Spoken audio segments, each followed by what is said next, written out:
So one of the things, for an example of saving food before it goes bad, as I had raisins that I purchased at Costco, and they're a large quantity. These are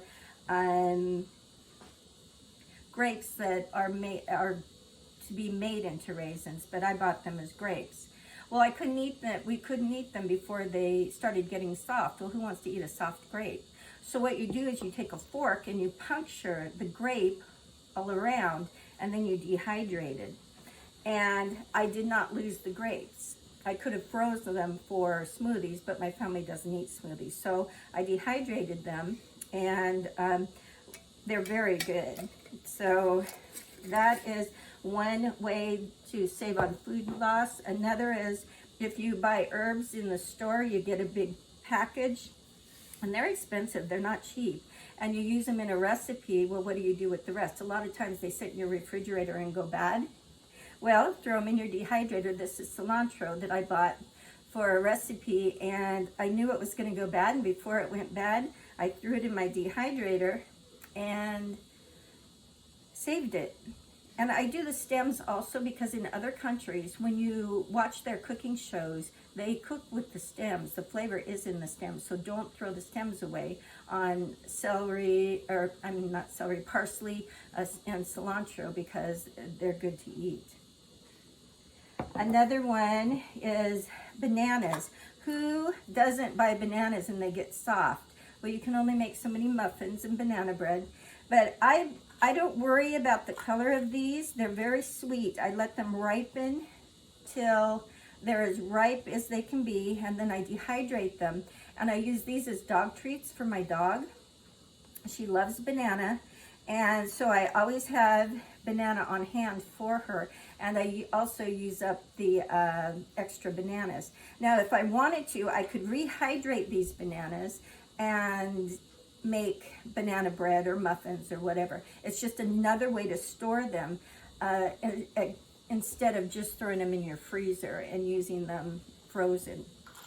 So that's a good tip to have. Also, dog treats have just almost doubled in price for what our dog likes to eat. So storage, this amount, and I put it in this small jar, this is an entire zucchini squash. I dehydrated it, and it was probably that big. And I just wanted to show that saving space is another big reason to dehydrate food.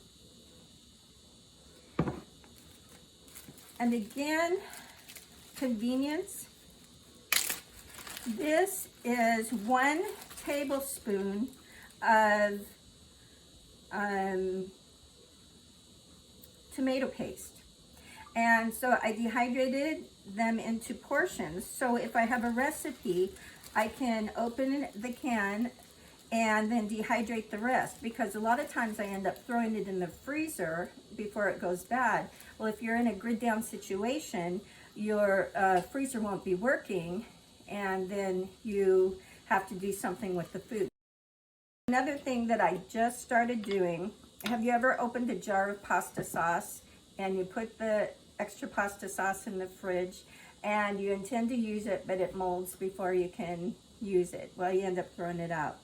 I decided to dehydrate the extra pasta sauce, and since I'm only cooking for my husband and myself, I was finding myself throwing away pasta sauce before I could get it used. And my freezer was full, and I was like, so I dehydrated it, and so now I have pasta sauce ready to go. This can also be used for pizza sauce. So it is already flavored, and would be really good on pizza.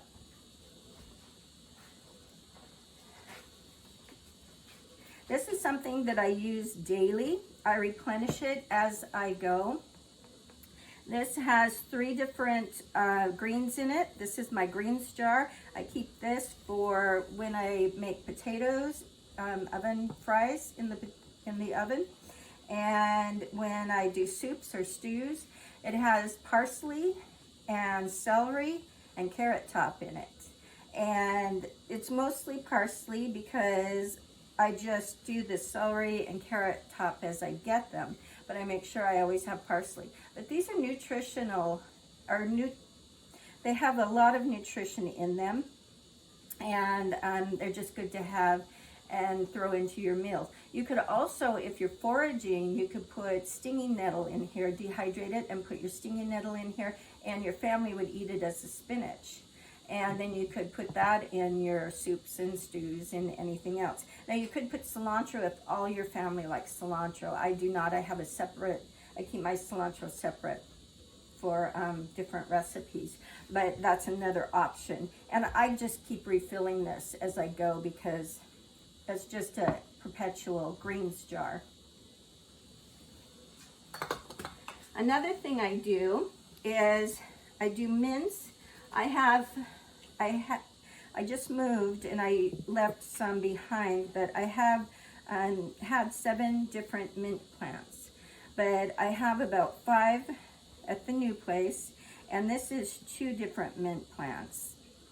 And they each have a nice flavor, and so I dehydrate the mint and I put them in here. But I also will dehydrate apples that get too soft to just eat. And I don't need applesauce a lot of times because I've canned it already. So I dehydrate the apples with the peel, and my little granddaughter loves these apples to snack on. But I also throw these in with the mint, and so I have apple mint tea. So you don't want to have waste of fruit. If it gets soft, just dehydrate it. And you can also add it to your tea for a different flavor profile, and also nutrients that come from the fruits. And anytime you buy tea, you can read what's put in them, and it's all dehydrated. So you can dehydrate different things to put into your teas, and that's a free hot drink. Now these are what we call fast beans. These are navy beans, and they're a small navy bean.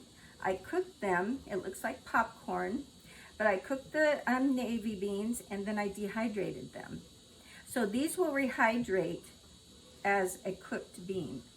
So in a grid down situation, if you're trying to get your bearings, get things pulled together, your family needs some food, you can cook some soup and throw these beans in and have something that is nutritious and easy to do.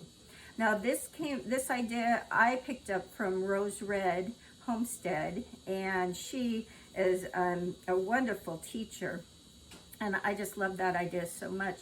And another friend of mine, she said a good way to store brown rice is to do the same thing. You cook it, then you dehydrate it, and it's ready to go, and it's good for long-term storage.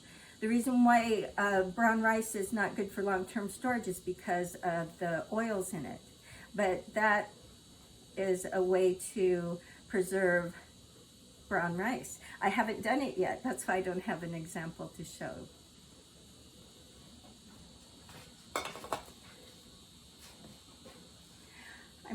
These are peas, and these are green peas. They rehydrate to a fresh pea. I mean, it's just like eating frozen peas out of the freezer. I do these for my dog. Dog food is becoming very expensive, and it's also hard to get. And so peas are high in protein, and dogs love them. So this is a 5-pound bag of peas, and it fits in this half-gallon jar. It was a little over a quart, so I couldn't put it in a quart jar. But I wanted to show you that this is what a big 5-pound bag of frozen peas looks like, dehydrated. And when they're on sale, buy 10 of them. Don't buy 1 or 2, buy 10. They're not cheap, but they're easy to dehydrate. You just open the bag, take them out of the freezer. I have this tray, and I use regular trays that I put parchment paper in. This is parchment paper, and so the peas don't fall through, and it keeps the peas all together, and they dehydrate quickly, and you can store them for your pets or for you. If I wasn't feeding this to my dog, I would put it in soups or stews, or just rehydrate them and eat them as a side dish. So this is not just for emergency food.